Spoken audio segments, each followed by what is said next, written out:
जय भारत, जय भारत। जोर से बोलना है जी, तंदुरुस्ती के साथ में। और शनिवार का दिन है ना, गतिविधि का दिन।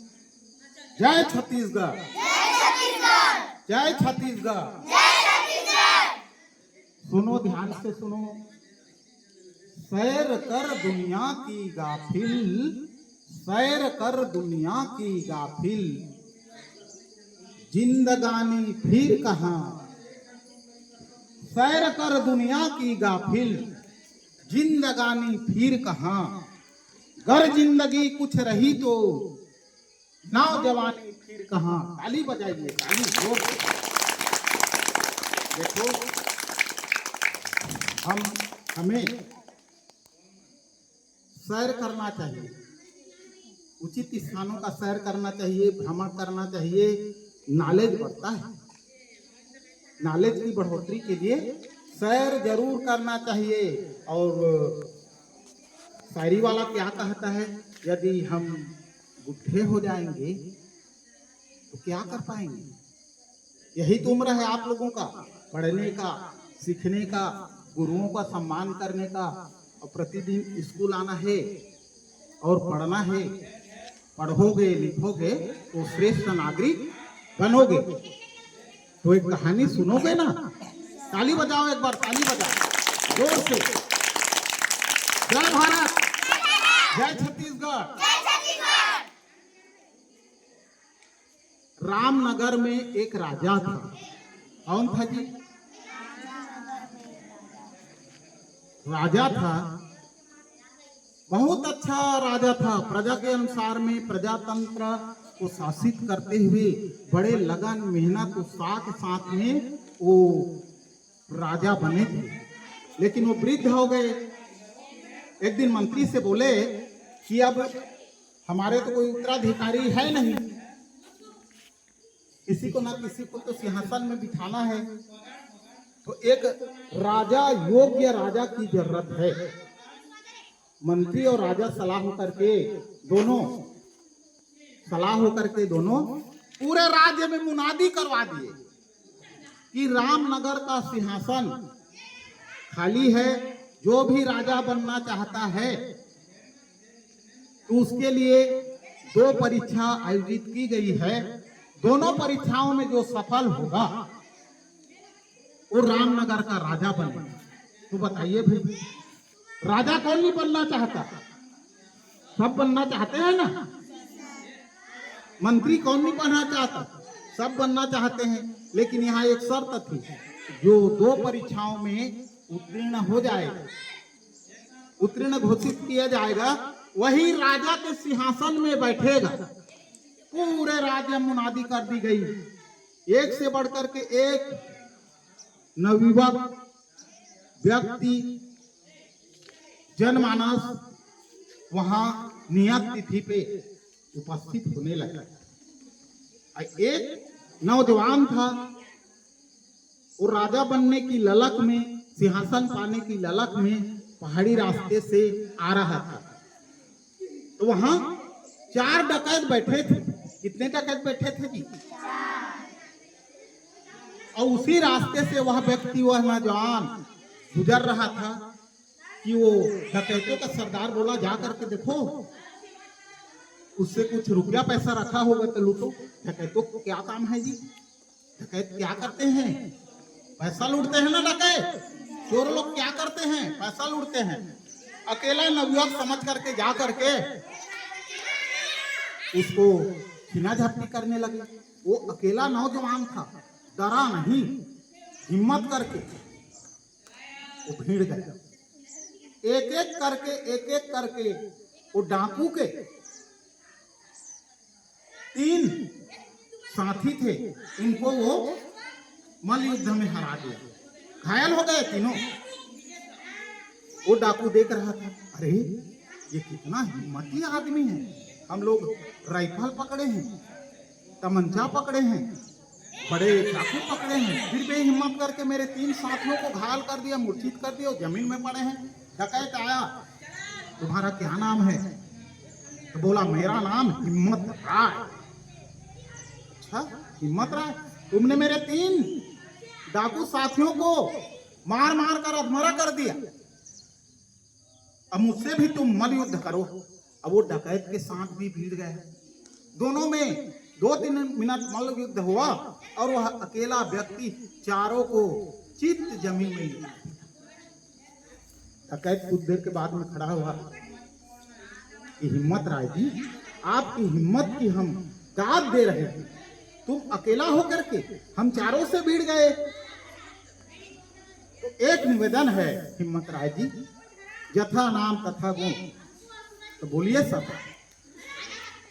आप पाकिट में कितना रुपया रखे हैं? डकैत बोला, उसी को लूटने के लिए तो हम लोग चारों यहाँ बैठे हैं। डकैत है, मैं डकैतों का सरदार हूं।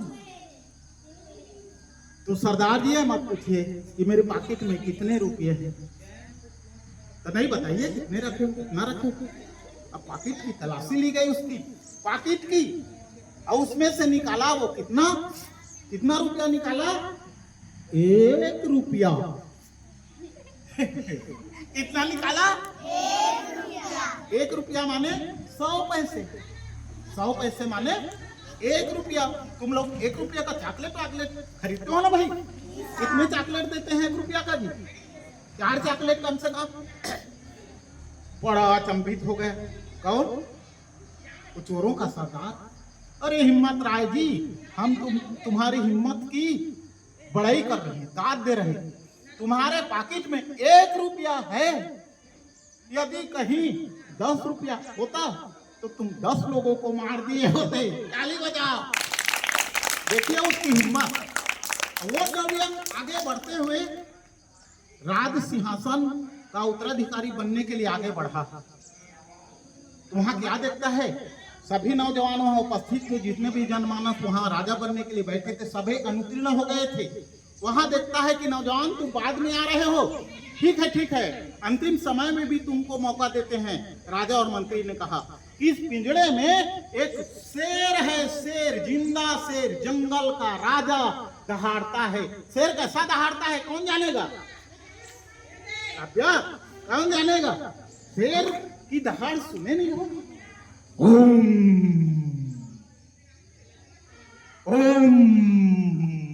शेर जब दहाड़ता है 8 किलोमीटर उसकी आवाज सुनाई देती है। हमारा राष्ट्रीय पशु का नाम बताइए? बाघ। उसी को पिंजड़े के अंदर रख दिया था। बोले नौजवान हिम्मत राय जी, आइए, अंतिम समय में आए हो, इसको निकालो, इसको निकाल दो पिंजड़े के अंदर से, तो तुम ही अकेला उम्मीदवार बचे हो इस सिंहासन में विराजित होने के लिए। वह पिंजड़े को ध्यान से देखा। हरे दरबार में शेर अपना हाथ पैर हिला रहा था, मुंह को भी ऐसे ऐसे हिला रहा था। पूरा शेर ही है, जंगल का खतरनाक। जब उसको खोलो तो दहाड़ मार कर उछलेगा और जितने भी वहां बैठे हैं सबको वो नोच खरोच डालेगा। ये ध्यान से देखा। कौन? क्या नाम था उसका? हिम्मत राय।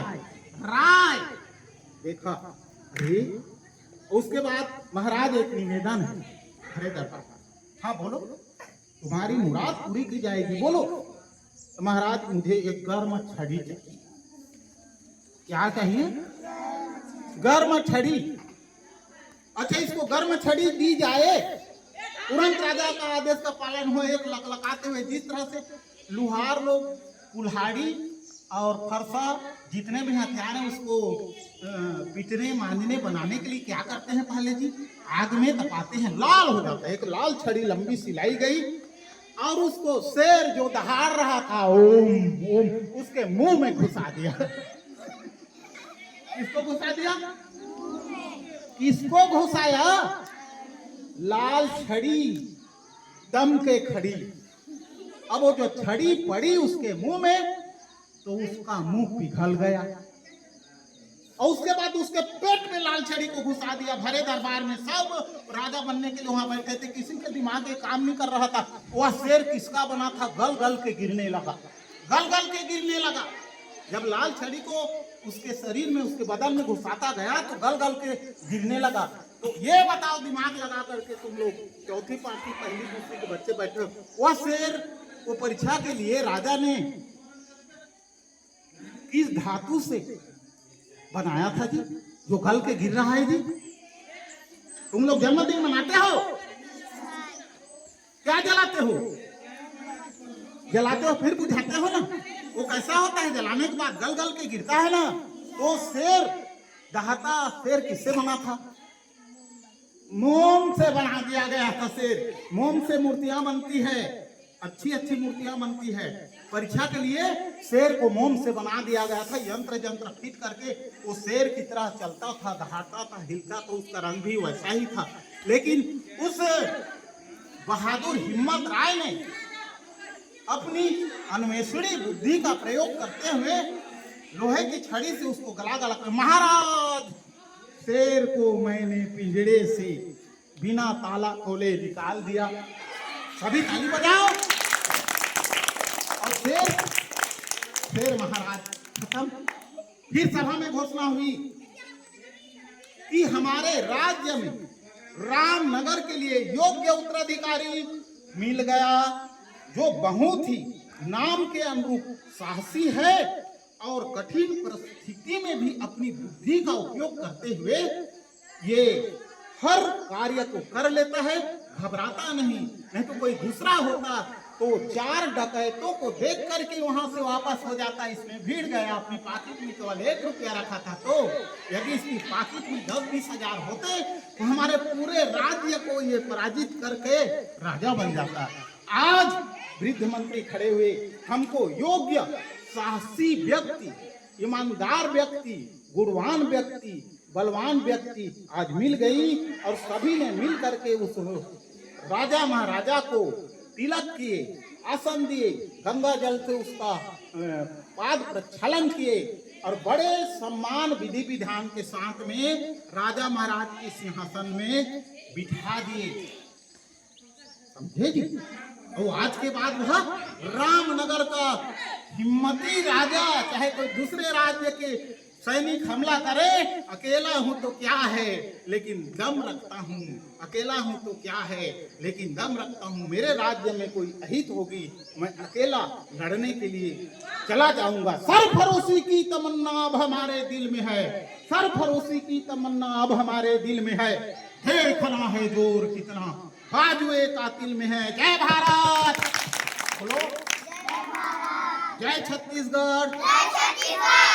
एक जने आओ, इधर आओ, मोह इधर उधर नहीं छिपाना है, तेरा तो उत्तम गुरुजी है नेताम। बोलो, इस कहानी से क्या शिक्षा मिलती है? पढ़ने की, कौन जानेगा? व्यक्ति में कैसा गुण होना चाहिए राजा बनने के लिए? हाँ, हिम्मती होना चाहिए, साहसी होना चाहिए, उसे कायर डरपोक नहीं होना चाहिए, प्रजा की भलाई के लिए हमेशा आगे आना चाहिए। कठिन से कठिन परिस्थिति आ जाए, डट करके उसका सामना करेगा, वही राजा बनेगा। जब तक सूरज चांद रहेगा, राजा तेरा नाम रहेगा। ताली बजाओ।